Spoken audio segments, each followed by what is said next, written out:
35 लाख का घर इनकी आंखों के सामने गंगा जी में समा जाता है। यही वो भैया आप ही का घर था वो? मेरे भैया का घर था वो। 2 मंजिला? जी 2 मंजिला। आपके आंख के सामने समा गया? जी। कब समाया? कल सुबह 8:30-9 बजे के आसपास। क्या लगता है कि 35 लाख रुपया लगाए या पूरे जीवन का बाप दादा का कमाई लगाए हैं तो सरकार उसकी तरफ से कुछ देगी? सरकार क्या देगी? पिछले बार हुआ था तो 1,20,000 मुआवजा दी थी, अब वही देगी, उससे आगे कुछ नहीं देने वाली है सरकार। अच्छा, क्या लगता है अगर सरकार चाहती तो इस गांव में करीबन 300 से ज्यादा घर गंगा में समा गया है, सरकार चाहती तो बचा सकती थी कि नहीं? आप अपने स्तर से बताइए। बचा सकती थी, बिल्कुल बचा सकती थी। क्या क्या करती सरकार तो बच जाता, क्योंकि यहाँ मुझे पता चली है कि बहुत सारे फंड आए हैं और गलत इस्तेमाल करके चला गया है लोग।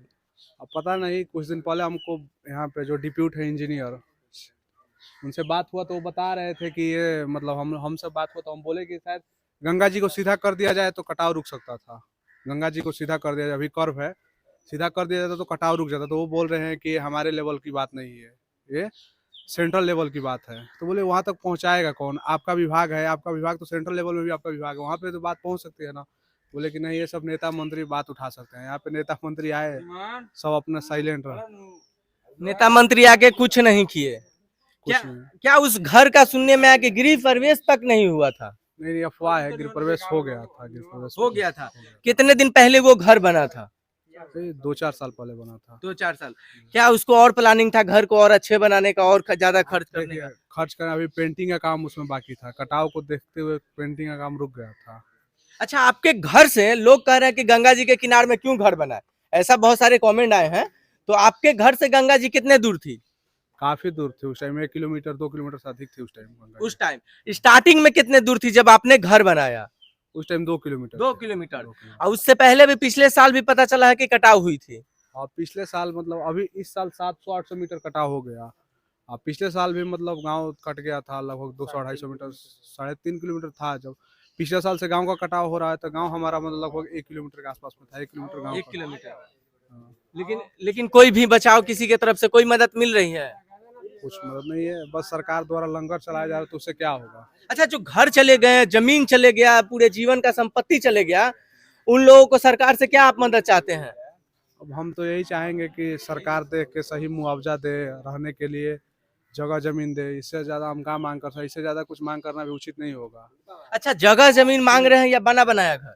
बना बनाया दे दे तो और अच्छा रहता। बना बनाया अगर फ्लैट दे के आवंटन कर दे सबको जी अगर 2 रूम का भी फ्लैट दे देती है जिनका जिनका घर गया है जी। तो उससे अच्छा और कुछ नहीं होता। क्या लग रहा है कि बिहार सरकार करेगी ऐसा बिहार के लोगों के लिए? मुझे तो नहीं लग रहा है कि ऐसा करेगी बिहार सरकार। क्या कहिएगा आप, इतना लोगों का घर गंगा में चला गया, उन लोगों को सरकार से क्या कहिएगा? आप ही का घर था क्या वो 35 लाख का? नहीं नहीं, भैया का था? मेरे बड़े भैया का। बड़े भैया का। अच्छा, तो क्या कहिएगा, सारे लोगों का घर चला गया तो सरकार से क्या मांग करता है जवनिया गांव के लोग? जवनिया गांव के निवासी के लिए इससे बुरा समय नहीं हो सकता है, और हम ज़्यादा कुछ नहीं कहेंगे। हम यही मांग रखेंगे कि सबको उचित मुआवजा दे दे और कहीं निवास स्थान सबको दे दे, जवनिया गांव को बसाया जा सके। जिससे क्या होता है कि कुछ मामले चलते हैं उसके बाद वो मामला बंद हो जाता है। अभी लोग आ रहे हैं जा रहे हैं, पप्पू यादव जी आए थे या बहुत लोग आए थे, अब ये मामला ट्रेंडिंग में बंद हो जाएगा तो क्या कोई सुनने आएगा इस गांव के लिए, इस गांव की समस्या को? अभी इस बात को हम लोग बोल नहीं सकते हैं। तो हम बता रहे हैं, देखिए अभी जब तक बाढ़ है तब तक बिहार है कि बिहार में बाढ़ है, उसके बाद बाढ़ का मुद्दा ही गायब हो जाएगा। बाढ़ का मुद्दा ही नहीं रहता है, जबकि बाढ़ एक बहुत बड़ी मुद्दा है बिहार के लिए। बाढ़, कटाव, कोसी में भी कटाव होता है, गंडक में भी कटाव होता है और गंगा में भी कटाव होता है। अगर सरकार चाहे तो ये तीनों नदियों को संतुलित करके कटाव रोक सकती है, लेकिन बस मुद्दा चलता है अगस्त, सितंबर, अक्टूबर, उसके बाद बंद, मुद्दा बंद हो जाता है। उसके बाद पता ही नहीं चलता है कि बिहार में बाढ़ आया था, हुआ है, नहीं हुआ है, इसका मुद्दा खत्म हो जाता है। क्या लगता है यहाँ के लोगों को गलती नहीं है? सरकार बदले तो डर पैदा हो, एक ही सरकार को सत्ता में बैठा के रखी है। हमारे पंचायत से तो कुछ हो नहीं सकता है, 2-3 हजार वोटर तो सरकार बदल नहीं सकते हैं। हाँ, किसी एक पक्ष में मतदान कर सकते हैं जो सही लगे किसी एक पक्ष में मतदान कर सकते हैं। सबका अपना मंतव्य है, आपका अपना मतदान है, कौन किसमें करे उसके लिए तो कोई कुछ बोल नहीं सकता है। नहीं, कहीं ना कहीं जो ऐसा स्थिति है जवनिया गांव का, कहीं भी है क्या ऐसा? आपने कभी न्यूज में कहीं भी सुना क्या जो स्थिति है, इस तरह से घर सामने आंखों के सामने गिर रहे हैं?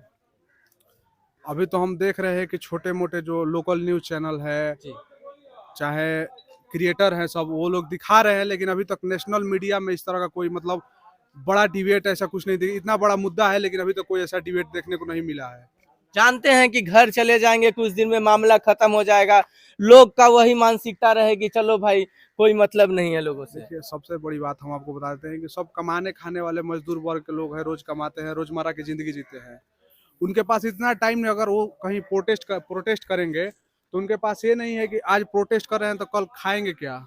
आज कमाएंगे तब ना कल तो खाएंगे। भैया क्या बचा जवनिया गांव के लिए? ना खाने के लिए खाना बचा, खेत बचा है, ना घर बचा है। अब दिखेगा कि सरकार को भी क्या होता है, जवैनिया गांव से क्या उनको फायदा था। अभी आप देखे होंगे पीछे विस्थापित लोग गए हुए हैं बांध पे, इतना दिक्कत में जी रहे हैं वहाँ पे, ना ढंग के लिए उनका व्यवस्था, मतलब इतना लचर व्यवस्था है ना कि आप कह नहीं सकते। कोई खाने से नहीं ना जिएगा, खाना तो कहीं से मिल जाएगा, खाना कहीं से मिल जाएगा। खाने के लिए कितने एनजीओ, कितने लोग, कितने बड़े बड़े लोग आके यहाँ पे खाना बांट रहे हैं, कर रहे हैं, सब कर रहे हैं। हम यही मांग करते हैं हमारे गांव वाले लोग, गांव के लोगों के लिए, अपने लिए, चाहे हमारे पूरे परिवार जो है, सबके लिए, कि हम सबको कहीं एक जगह व्यवस्थित किया जाए। नहीं तो फिर हमारा गांव ही नहीं रहेगा। गांव का अस्तित्व हमारे खतरे में है। कोई लोग वहां चला जाएगा, कोई दिल्ली, कोई बम्बे, कोई कलकत्ता, सब अपने अपने जहाँ रहेगा, जैसे व्यवस्था होगा, सब अपना गांव नाम का कोई चीज ही नहीं रह जाएगा। खत्म हो जाएगी जवनिया कहीं ना कहीं। जवैनिया कहीं ना कहीं खत्म। इस चीज का डर हमको सता रहा है। हम सरकार से यही कहना चाहेंगे, कहीं एक जगह अच्छे से व्यवस्थित करे सरकार। देखिए इन लोगों का मांग है और मैं चाहूंगा कि सरकार से निवेदन है कि इन लोगों का सुना जाए। अगर कोई आपदा आती है तो जो भी बिहार के जॉब करने वाले हैं गवर्नमेंट में, उनके सैलरी से 2-3 हजार काटा जाता है। हम तो कहेंगे कि सांसद विधायक 1 महीना का सैलरी दे दीजिए थोड़ा इस गांव को, कि थोड़ा मदद आ जाए। फंड तो लेते ही है, थोड़ा सैलरी